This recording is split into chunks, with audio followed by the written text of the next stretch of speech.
ओम नमः शिवाय। भोलेनाथ की कृपा आप सभी पर बनी रहे।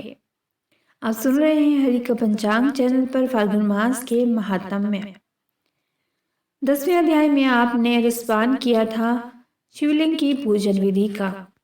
आज आप रसपान करेंगे फाल्गुन मास महात्म्य के 11वें अध्याय का, जिसमें नारद जी ब्रह्मा जी से प्रश्न करते हैं।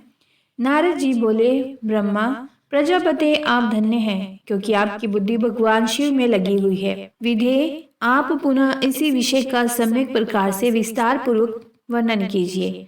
ब्रह्मा जी ने कहा, तात एक समय की बात है, मैं सब ओर से ऋषियों तथा देवताओं को बुलाकर उन सबको क्षीर सागर के तट पर ले गया, जहाँ सबका हित साधन करने वाले भगवान विष्णु निवास करते हैं। वहाँ देवताओं के पूछने पर भगवान विष्णु ने सबके लिए शिव पूजन की ही श्रेष्ठता बतलाकर यह कहा कि एक मुहूर्त या एक क्षण भी जो शिव जी का पूजन नहीं किया जाता वही हानि है, वही महान छिद्र है, वही अंधापन है और वही मूर्खता है। जो भगवान शिव की भक्ति में तत्पर है, जो मन से उन्हीं को प्रणाम और उन्हीं का चिंतन करते हैं, वे कभी दुख के बागी नहीं होते। जो महान सौभाग्यशाली पुरुष मनोहर भवन सुंदर आभूषणों से विभूषित स्त्रियां, जितने से मन को संतोष हो उतना धन, पुत्र पौत्र आदि संतति, आरोग्य, सुंदर शरीर, अलौकिक प्रतिष्ठा, स्वर्गीय सुख, अंत में मोक्ष रूपी फल अथवा परमेश्वर शिव की भक्ति चाहते हैं, वे पूर्व जन्मों के महान पुण्य से भगवान सदाशिव की पूजा अर्चना में प्रवृत्त होते हैं।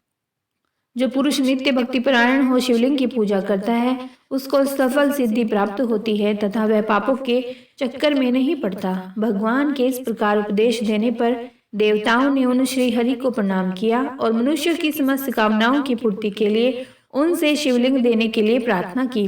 मुनि श्रेष्ठ उस प्रार्थना को सुनकर जीवों के उद्धार में तत्पर रहने वाले भगवान विष्णु ने विश्वकर्मा को बुलाकर कहा, विश्वकर्मन, तुम मेरी आज्ञा से संपूर्ण देवताओं को सुंदर शिवलिंग का निर्माण करके दो। तब विश्वकर्मा ने मेरी ओर श्री हरि की आज्ञा के अनुसार उन देवताओं को उनके अधिकार के अनुसार शिवलिंग बनाकर दिए। मुनि श्रेष्ठ नारद, किस देवता को कौन सा शिवलिंग प्राप्त हुआ, इसका वर्णन आज मैं कर रहा हूँ, उसे सुनो। इंद्र पद्मराग मणि के बने हुए शिवलिंग की ओर कुबेर स्वर्णमय लिंग की पूजा करते हैं। धर्म पीतमणि में पुखराज से बने हुए लिंग की तथा वरुण श्याम वर्ण के शिवलिंग की पूजा करते हैं। भगवान विष्णु इंद्र नील में तथा ब्रह्मा हेम में लिंग की पूजा करते हैं। मुनि विश्वदेवगण चांदी के शिवलिंग की व सुगण पीतल के बने हुए लिंग की तथा दोनों अश्वनी कुमार पार्थिव लिंग की पूजा करते हैं। लक्ष्मी देवी स्फटिकमय लिंग की, आदित्यगण ताम्रमय लिंग की, राजा और सोम मोती के बने हुए लिंग की तथा अग्निदेव वज्र के लिंग की उपासना करते हैं। श्रेष्ठ ब्राह्मण और उनकी पत्नियां मिट्टी के बने हुए शिवलिंग का, मयासुर चंदन निर्मित लिंग और नागगण मूंगे के बने हुए शिवलिंग का आदर पूर्वक पूजन करते हैं। देवी मक्खन के बने हुए लिंग की, योगीजन भस्ममय लिंग की, यक्षगण दधि निर्मित लिंग की, छाया देवी आटे से बनाए हुए लिंग की और ब्रह्म पत्नी रतनमय शिवलिंग की निश्चित रूप से पूजा करती है। बाणासुर पारद या पार्थिव लिंग की पूजा करता है।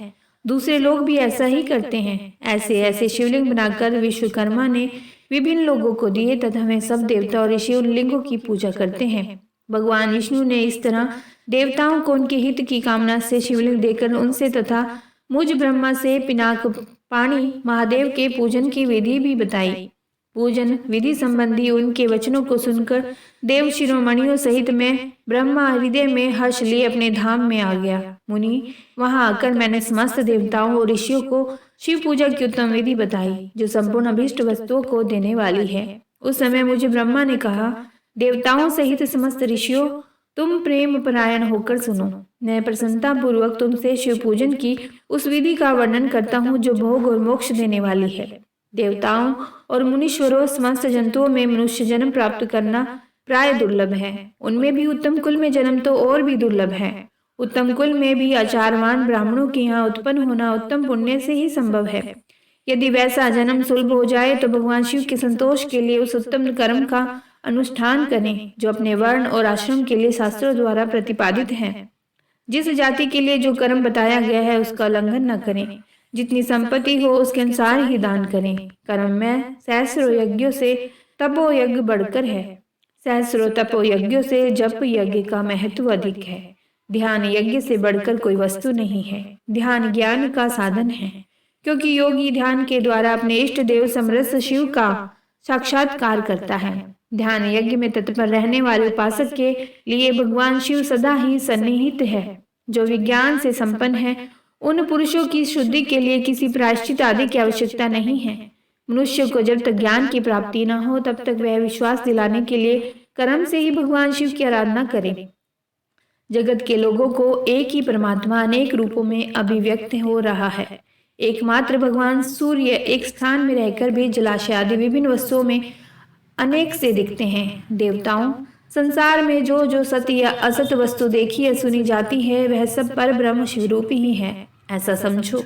जब तक तत्व ज्ञान न हो जाए, तब तक प्रतिमा की पूजा आवश्यक है। ज्ञान के अभाव में भी जो प्रतिमा पूजा की अवहेलना करता है, उसका पतन निश्चित है। इसीलिए ब्राह्मणों, यह यथार्थ बात सुनो।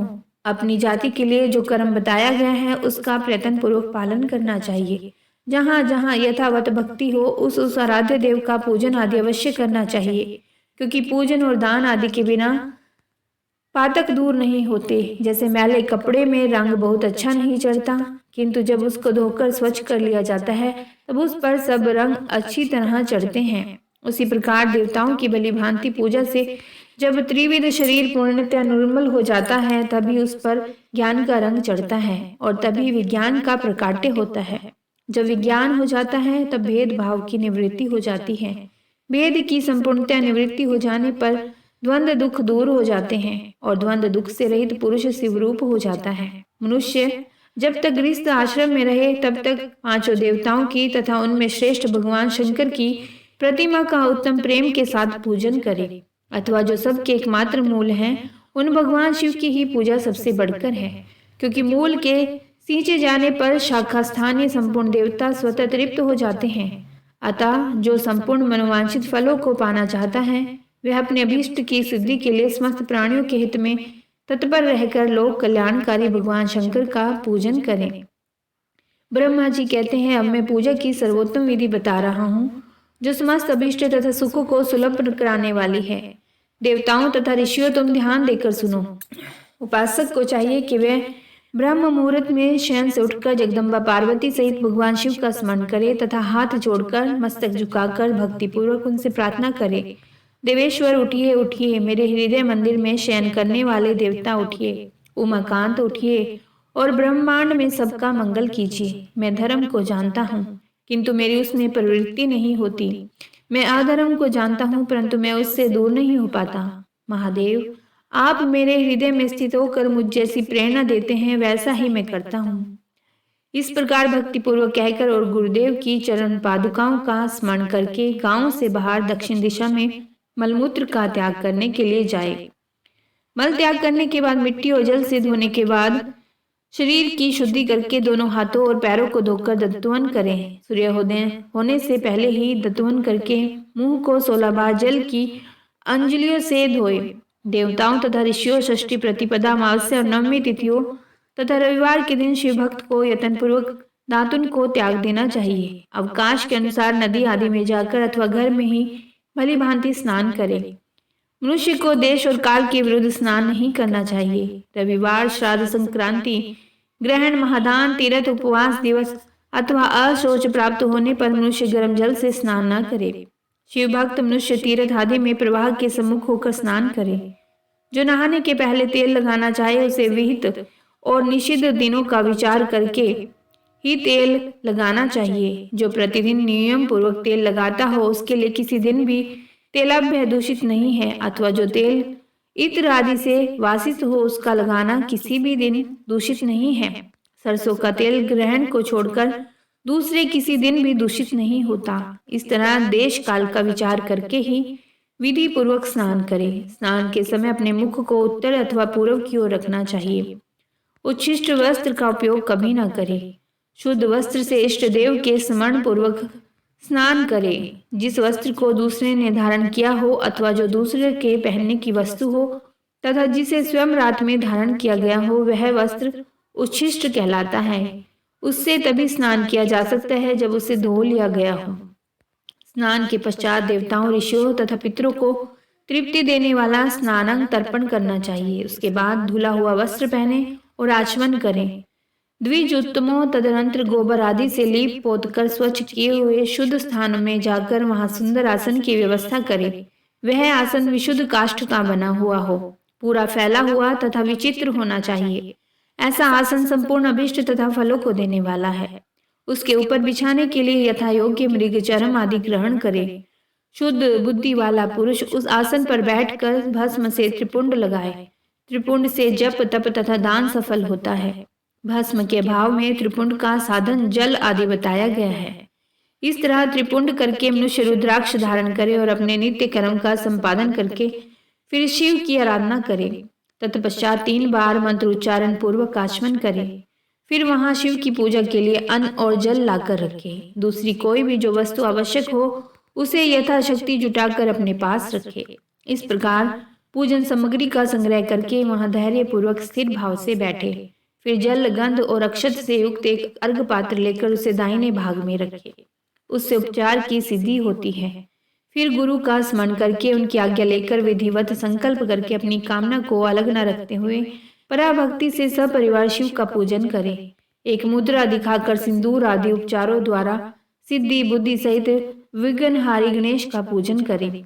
लक्ष्य और लाभ से युक्त गणेश जी का पूजन करके उनके नाम के आदि में प्रणव तथा अंत में नमा जोड़कर नाम के साथ चतुर्थी विभक्ति का प्रयोग करते हुए नमस्कार करें, जैसे कि ओम गणपते नमः या फिर ओम लक्ष्य लाभ युताय सिद्धि बुद्धि सहिताय गणपतये नमः। इसके बाद उनसे क्षमा प्रार्थना करके पुनः भाई कार्तिकेय सहित गणेश जी का पराभक्ति से पूजन करके उन्हें बारंबार नमस्कार करें। तत्पश्चात सदा द्वार पर खड़े रहने वाले द्वारपाल महोदय का पूजन करके सती साध्वी गिरिराज नंदिनी उमा की पूजा करें। चंदन कुमकुम तथा धूप दीप आदि अनेक उपचारों तथा नाना प्रकार के नैवेद्यों से शिव का पूजन करके नमस्कार करने के पश्चात साधक शिव जी के समीप जाए। यथासंभव अपने घर में मिट्टी, सोना, चांदी, धातु या अन्य पारे आदि की शिव प्रतिमा बनाए और उसे नमस्कार करके भक्ति परायण हो उसकी पूजा करे। उसकी पूजा हो जाने पर सभी देवता पूजित हो जाते हैं। मिट्टी का शिवलिंग बनाकर विधि पूर्वक उसकी स्थापना करें। अपने घर में रहने वाले लोगों को स्थापना संबंधी सभी नियमों का सर्वथा पालन करना चाहिए। भूत शुद्धि और मातृका न्यास करके प्राण प्रतिष्ठा करें। शिवालय में दिक्पालों की भी स्थापना करके उनकी पूजा करें। घर में सदा मूल मंत्र का प्रयोग करके शिव की पूजा करनी चाहिए। वहां द्वारपालों के पूजन का सर्वथा नियम नहीं है। भगवान शिव के समीप ही अपने लिए आसन की व्यवस्था करें। उस समय उत्तर अभिमुख बैठकर फिर आचमन करें। उसके बाद दोनों हाथ जोड़कर तब प्राणायाम करें। प्राणायाम काल में मनुष्य को मूल मंत्र की 10 आवृत्तियां करनी चाहिए। हाथों से 5 मुद्राएं दिखाएं। यह पूजा का आवश्यक अंग है। इन मुद्राओं का प्रदर्शन करके ही मनुष्य पूजा विधि का अनुसरण करे।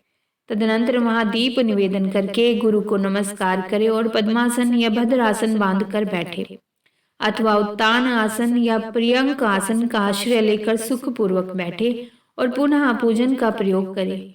फिर अर्घ पात्र से उत्तम शिवलिंग का प्रक्षालन करें। मन को भगवान शिव से अन्यत्र न ले जाकर पूजा सामग्री को अपने पास रखकर मंत्र समूह से महादेव जी का आह्वान करें। आह्वान का मंत्र इस प्रकार से है। कैलाश शिखरस्थम च पार्वती पतिमुत्तमम यथो भक्ति रूपीणम शंभु निर्गुणम गुण रूपीणम। इस मंत्र का हिंदी में अनुवाद इस प्रकार से है। जो कैलाश के शिखर पर निवास करते हैं, पार्वती देवी के पति हैं, समस्त देवताओं से उत्तम हैं, जिनके स्वरूप का शास्त्रों में यथावत वर्णन किया गया है, जो निर्गुण होते हुए भी गुण रूप हैं, जिनके 5 मुख 10 भुजाएं और प्रत्येक मुखमंडल में 3 नेत्र हैं, जिनकी ध्वजा पर वृषभ का चिन्ह अंकित है, अंग कांति कर्पूर के समान घोर है, जो दिव्य रूपधारी चंद्रमा रूपी मुकुट से सुशोभित तथा सिर पर जटाजूट धारण करने वाले हैं, जो हाथी की खाल पहनते हैं और व्याघ्र चरम ओढ़ते हैं, जिनका स्वरूप शुभ है, जिनके अंगों में वासुकी आदि नाग लिपटे रहते हैं, जो पिनाक आदि आयुध धारण करते हैं, जिनकी आगे 8 सिद्धियां निरंतर नृत्य करती रहती हैं, भक्त समुदाय जय जयकार करते हुए जिनकी सेवा में लगे रहते हैं, दुस्सह तेज के कारण जिनकी ओर देखना भी कठिन है, जो देवताओं से सेवित तथा संपूर्ण प्राणियों को शरण देने वाले हैं, जिनका मुख अरविंद प्रसन्नता से खिला हुआ है। वेदों और शास्त्रों ने जिनकी महिमा का यथावत गान किया है, विष्णु और ब्रह्मा भी सदा जिनकी स्तुति करते हैं, तथा जो परम आनंद स्वरूप हैं, उन भक्त वत्सल शंभु शिव का मैं आह्वान करता हूँ। इस प्रकार सांब शिव का ध्यान करके उनके लिए आसन दे। चतुर्थ पद से ही कर्णमशय सब कुछ अर्पित करें। आसन के पश्चात भगवान शंकर को पाद और अर्घ दें। फिर परमात्मा शंभु को आचमन कराकर पंचामृत संबंधी द्रव्यों द्वारा प्रसन्नता पूर्वक शंकर को स्नान कराएं। वेद मंत्रों अथवा समंत्रक चतुर्थ नाम पदों का उच्चारण करके भक्ति पूर्वक यथा योग्य समस्त द्रव्य भगवान को अर्पित करें। अभीष्ट द्रव्य को शंकर के ऊपर चढ़ाएं। फिर भगवान शिव को वारुण स्नान कराएं। स्नान के पश्चात उनके श्री अंगों में सुगंधित चंदन तथा अन्य द्रव्यों का यत्न पूर्वक लेप करें। यहाँ द्रव्यों का अर्थ है सामग्री। फिर सुगंधित जल से ही उनके ऊपर जलधारा गिराकर अभिषेक करें। वेद मंत्रों षड अंगों अथवा शिव के 11 नामों द्वारा यथावकाश जलधारा चढ़ाकर वस्त्र से शिवलिंग को अच्छी तरह पहुँचे। फिर आचमनार्थ जल दें और वस्त्र समर्पित करें। नाना प्रकार के मंत्रों द्वारा भगवान शिव को तिल, जौ, गेहूं, मूंग और उड़द अर्पित करें। फिर 5 मुख वाले परमात्मा शिव को पुष्प चढ़ाएं। प्रत्येक मुख पर ध्यान के अनुसार यथोचित अभिलाषा करके कमल, शतपत्र, शंख पुष्प, कुश पुष्प, धतूर, मंदार, द्रोण पुष्प, तुलसी दल तथा बेल पत्र चढ़ाकर पराभक्ति के साथ भक्त वत्सल भगवान शंकर की विशेष पूजा करें। अन्य सब वस्तुओं का अभाव होने पर शिव को केवल बेलपत्र ही अर्पित करें। बेलपत्र समर्पित होने से ही शिव की पूजा सफल होती है। तत्पश्चात सुगंधित चूर्ण तथा सुवासित उत्तम तेल, इत्र इत्यादि विविध वस्तुएं बड़े हर्ष के साथ भगवान शिव को अर्पित करें। फिर प्रसन्नता पूर्वक गूगल और अगूर आदि की धूप निवेदन करें। इसके बाद शंकर जी को घी से भरा हुआ दीपक दें।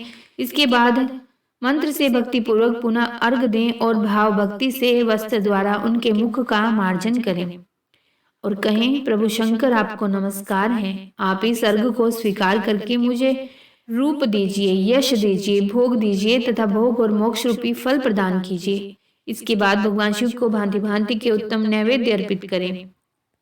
नैवेद्य के पश्चात प्रेम पूर्वक आचमन कराएं। इसके बाद सांग उपांग तांबुल बनाकर शिव को समर्पित करें। फिर 5 बत्ती की आरती बनाकर भगवान को दिखाएं। उसकी संख्या इस प्रकार है: पैरों में 4 बार, नाभि मंडल के सामने 2 बार, मुख के सामने 1 बार तथा संपूर्ण अंगों में 7 बार आरती दिखाएं। इसके बाद नाना प्रकार के स्तोत्रों द्वारा प्रेम पूर्वक भगवान वृषध्वज की स्तुति करें। तदनंतर धीरे धीरे शिव की परिक्रमा करें। परिक्रमा के बाद भक्त पुरुष साष्टांग प्रणाम करे और निम्नांकित मंत्र से भक्ति पूर्वक पुष्पांजलि दें। पुष्पांजलि इस प्रकार से दें: हे शिव शंकर, मैंने अज्ञान से या जानबूझकर जो पूजन आदि किया है वह आपकी कृपा से सफल हो।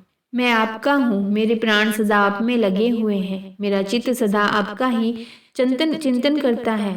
मेरा चित्त सदा आपका ही चिंतन करता है। ऐसा जानकर हे गौरीनाथ, भूतनाथ, आप मुझ पर प्रसन्न होइए। प्रभु, धरती पर जिनके पैर लड़खड़ा जाते हैं उनके लिए भूमि ही सहारा है। उसी प्रकार जिन्होंने आपके प्रति अपराध किए हैं उनके लिए भी आप ही शरणागत हैं। इत्यादि रूप से बहुत बहुत प्रार्थना करके उत्तम विधि से पुष्पांजलि अर्पित करने के पश्चात पुनः भगवान को नमस्कार करें। फिर मंत्र द्वारा विसर्जन करना चाहिए। आपको कहना चाहिए, हे देवेश्वर प्रभु, आप परिवार सहित अपने स्थान को पधारें। नाथ, जब पूजा का समय हो तब पुनः आप यहाँ सादर पदार्पण करें। इस प्रकार भक्त वत्सल शंकर की बार बार प्रार्थना करके उनका विसर्जन करें और उस जल को अपने हृदय में लगाएं तथा मस्तक पर चढ़ाएं। ऋषियों, इस तरह मैंने शिव पूजन की सारी विधि बता दी जो भोग और मोक्ष देने वाली है। अब और क्या सुनना चाहते हैं? ब्रह्मा जी बोले, नारद, जो लक्ष्मी प्राप्ति की इच्छा करता हो वह कमल, बेलपत्र, शतपत्र और शंख पुष्प से भगवान शिव की पूजा करे। ब्रह्मा, यदि 1 लाख की संख्या में इन पुष्पों द्वारा भगवान शिव की पूजा संपन्न हो जाए तो सारे पापों का नाश होता है और लक्ष्मी की भी प्राप्ति हो जाती है। इसमें संशय नहीं है। प्राचीन पुरुषों ने 20 कमलों का एक प्रस्थ बताया है। 1 सहस्र बेलपत्रों को भी एक प्रस्थ कहा है। 1 सहस्र शतपत्र से आधे प्रस्थ की परिभाषा की गई है। 16 पलों का एक प्रस्थ होता है और 10 टंकों का एक पल। इस मान से पत्र, पुष्प आदि को तोलना चाहिए। जब पूर्वोक्त संख्या वाले पुष्पों से शिव की पूजा हो जाती है तब सकाम पुरुष अपने संपूर्ण अभीष्ट को प्राप्त कर लेता है। यदि उपासक के मन में कोई कामना ना हो तो वह पूर्वोक्त पूजन से शिव स्वरूप हो जाता है। मृत्युंजय मंत्र का जब 5 लाख जब पूरा हो जाता है तब भगवान शिव प्रत्यक्ष दर्शन देते हैं। 1 लाख के जप से शरीर की शुद्धि होती है, दूसरे लाख के जप से पूर्व जन्म की बातों का स्मरण होता है, तीसरे लाख पूर्ण होने पर संपूर्ण काम्य वस्तुएं प्राप्त होती है, चौथे लाख का जप होने पर स्वप्न में भगवान शिव का दर्शन होता है और 5वें लाख का जप जो ही पूरा होता है भगवान शिव उपासक के सम्मुख तत्काल प्रकट हो जाते हैं। इसी मंत्र का 10 लाख जप हो जाए तो संपूर्ण फल की सिद्धि होती है। जो मोक्ष की अभिलाषा रखता है वह 1 लाख दर्भों द्वारा शिव का पूजन करे। मुनि श्रेष्ठ सर्वत्र लाख की ही संख्या समझनी चाहिए। आयु की इच्छा वाला पुरुष 1 लाख दुर्वाओं द्वारा पूजन करे। जिसे पुत्र की अभिलाषा हो वह धतूरे के 1 लाख फूलों से पूजा करे।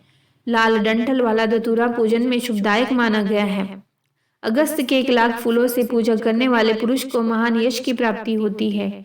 यदि तुलसी दल से शिव की पूजा करें तो उपासक को भोग और मोक्ष दोनों सुलभ होते हैं। लाल और सफेद आक, अपामार्ग और श्वेत कमल के 1 लाख फूलों द्वारा पूजा करने से भी उसी फल भोग और मोक्ष की प्राप्ति होती है। करवीर के 1 लाख फूल यदि शिव पूजन के उपयोग में लाए जाएं तो यहाँ रोगों का उच्चाटन करने वाले होते हैं। बंदूक दोपहरिया भी कहते हैं जिसे उसके फूलों द्वारा पूजन करने से आभूषण की प्राप्ति होती है। चमेली से शिव की पूजा करके मनुष्य वाहनों को उपलब्ध करता है, इसमें संशय नहीं है। अलसी के फूलों से महादेव का पूजन करने वाला पुरुष भगवान विष्णु को प्रिय होता है। शमी पत्रों से पूजा करके मनुष्य मोक्ष को प्राप्त कर लेता है। बेला के फूल चढ़ाने पर भगवान शिव अत्यंत शुभ लक्षण पत्नी प्रदान करते हैं। जूही के फूलों से पूजा की जाए तो घर में कभी अन्न की कमी नहीं होती। कनेर के फूलों से पूजा करने पर मनुष्य को वस्त्र की प्राप्ति होती है। या शेफालिका के फूलों से शिव का पूजन किया जाए तो मन निर्मल होता है। 1 लाख बेलपत्र चढ़ाने पर मनुष्य अपनी सारी काम्य वस्तुएं प्राप्त कर लेता है। श्रृंगार जिसे हर श्रृंगार भी कहते हैं उसके फूलों से पूजा करने पर सुख संपत्ति की वृद्धि होती है। वर्तमान ऋतु में पैदा होने वाले फूल यदि शिव की सेवा में समर्पित किए जाएं तो वे मोक्ष देने वाले होते हैं, इसमें संशय नहीं है। राई के फूल शत्रुओं को मृत्यु प्रदान करने वाले होते हैं। इन फूलों को 1-1 लाख की संख्या में शिव के ऊपर चढ़ाया जाए तो भगवान शिव प्रचुर फल प्रदान करते हैं। चंपा और केवड़े को छोड़कर शेष सभी फूल भगवान शिव को चढ़ाए जा सकते हैं। विप्रवर महादेव के ऊपर चावल चढ़ाने से मनुष्य को लक्ष्मी की प्राप्ति होती है। ये चावल अखंडित होने चाहिए और इन्हें उत्तम भक्ति भाव से शिव के ऊपर चढ़ाना चाहिए। रुद्र प्रधान मंत्र से पूजा करके भगवान शिव के ऊपर बहुत सुंदर वस्त्र चढ़ाएं और उसी पर चावल रखकर समर्पित करें तो उत्तम है। भगवान शिव के ऊपर गंध पुष्प आदि के साथ साथ एक श्रीफल चढ़ाकर धूप आदि निवेदन करें तो पूजा का पूरा फल प्राप्त होता है। वहां शिव के समीप 12 ब्राह्मणों को भोजन कराएं। इससे मंत्र पूर्वक सांग उपांग लक्ष्य पूजा संपन्न होती है। जहाँ 100 मंत्र जपने की विधि हो वहाँ 108 मंत्र जपने का विधान किया गया है। तिलों द्वारा शिव जी को 1 लाख आहुतियां दी जाए अथवा 1 लाख तिलों से शिव की पूजा की जाए तो वह बड़े बड़े पातकों का नाश करने वाली होती है। जौ के द्वारा की हुई शिव की पूजा स्वर्गीय सुख की वृद्धि करने वाली है, ऐसा ऋषियों का कथन है। गेहूं के बने हुए पकवान से की हुई शंकर जी की पूजा निश्चय ही बहुत उत्तम मानी गई है। यदि उससे 1 लाख बार पूजा हो तो उससे संतान की वृद्धि होती है। यदि मूंग से पूजा की जाए तो भगवान शिव सुख प्रदान करते हैं। प्रियंगु कंगनी द्वारा सर्वाध्यक्ष परमात्मा शिव का पूजन करने मात्र से उपासक के धर्म अर्थ और काम भोग की वृद्धि होती है तथा वह पूजा समस्त सुखों को देने वाली होती है। अरहर के पत्तों से श्रृंगार करके भगवान शिव की पूजा करें। यह पूजा नाना प्रकार के सुखों और संपूर्ण फलों को देने वाली है। मुनि श्रेष्ठ फूलों की लक्ष्य संख्या का नील बताया जा रहा है। प्रसन्नता पूर्वक सुनो। सूक्ष्म मान का प्रदर्शन करने वाले व्यास जी ने एक प्रस्थ शंख पुष्प को 1 लाख बताया है। 11 प्रस्थ चमेली के फूल हों तो वही 1 लाख फूलों का मान कहा गया है। जूही के 1 लाख फूलों का भी वही मान है। राई के 1 लाख फूलों का मान 5.5 प्रस्थ है। उपासक को चाहिए कि वह निष्काम होकर मोक्ष के लिए भगवान शिव की पूजा करे। भक्तिभाव से विधि पूर्वक शिव की पूजा करके भक्तों को पीछे जलधारा समर्पित करनी चाहिए। ज्वर में जो मनुष्य प्रलाप करने लगता है उसकी शांति के लिए जलधारा शुभकारक बताई गई है। शतरुद्रीय मंत्र से रुद्री के 11 पाठों से रुद्र मंत्रों के जप से पुरुष सूक्त से 6 ऋचा वाले रुद्र सूक्त से महामृत्युंजय मंत्र से, गायत्री मंत्र से अथवा शिव के शास्त्रोक्त नामों के आदि में प्रणव और अंत में नमः जोड़कर बने हुए मंत्रों द्वारा जलधारा आदि अर्पित करनी चाहिए। सुख और संतान की वृद्धि के लिए जलधारा द्वारा पूजन उत्तम बताया गया है। उत्तम भस्म धारण करके उपासक को प्रेम पूर्वक नाना प्रकार के शुभ और दिव्य द्रव्य द्वारा शिव की पूजा करनी चाहिए और शिव पर उनके सहस्त्र नाम मंत्रों से घी की धारा चढ़ानी चाहिए। ऐसा करने पर वंश का विस्तार होता है, इसमें संशय नहीं। इसी प्रकार यदि 10,000 मंत्रों द्वारा शिव की पूजा की जाए तो प्रमेह रोग की शांति होगी और उपासक को मनोवांछित फल की प्राप्ति हो जाती है। यदि कोई नपुंसकता को प्राप्त हो जाए तो वह घी से शिवजी की भलीभांति पूजा करे तथा ब्राह्मणों को भोजन कराए। साथ ही उसके लिए मुनीश्वरों ने प्रजापते व्रत का विधान किया है। यदि बुद्धि जड़ हो जाए तो उस अवस्था में पूजक को केवल शर्करा मिश्रित दूध की धारा चढ़ानी चाहिए। ऐसा करने पर उसे बृहस्पति के समान उत्तम बुद्धि प्राप्त हो जाती है। जब तक 10,000 मंत्रों का जब पूरा न हो जाए तब तक पूरा उक्त दुग्ध धारा द्वारा भगवान शिव का उत्कृष्ट पूजन चालू रखना चाहिए। तन मन से अकारण ही उच्चाटन होने लगे तो जी उचट जाए, कहीं भी प्रेम न रहे, दुख बढ़ जाए और अपने घर में सदा कलह रहने लगे, तब पूर्वोक्त रूप से दूध की धारा चढ़ाने से सारा दुख नष्ट हो जाता है। सुवासित तेल से पूजा करने पर भोगों की वृद्धि होती है। यदि शहद से शिव को पूजा जाए तो राज्य लक्ष्मण का रोग दूर हो जाता है। यदि शिव पर ईख के रस की धारा चढ़ाई जाए तो वह भी संपूर्ण आनंद की प्राप्ति कराने वाली होती है। गंगा जल की धारा तो भोग और मोक्ष के फलों को देने वाली है। ये सब जो धाराएं बताई गई हैं इन सबको मृत्युंजय मंत्र से चढ़ाना चाहिए। उसमें भी उक्त मंत्र का विधान तय 10,000 जप करना चाहिए और 11 ब्राह्मणों को भोजन कराना चाहिए। ओम नमः शिवाय। इस प्रकार ब्रह्मा जी ने नारद को विधिवत शिवलिंग की पूजा का विधान बताया। इसके पश्चात नारद जी का जो अन्य प्रश्न होगा वह आप अगले अध्याय में रसपान करेंगे। ओम नमः शिवाय। भोलेनाथ की कृपा आप सभी पर बनी रहे, सुख समृद्धि आपके जीवन में बनी रहे।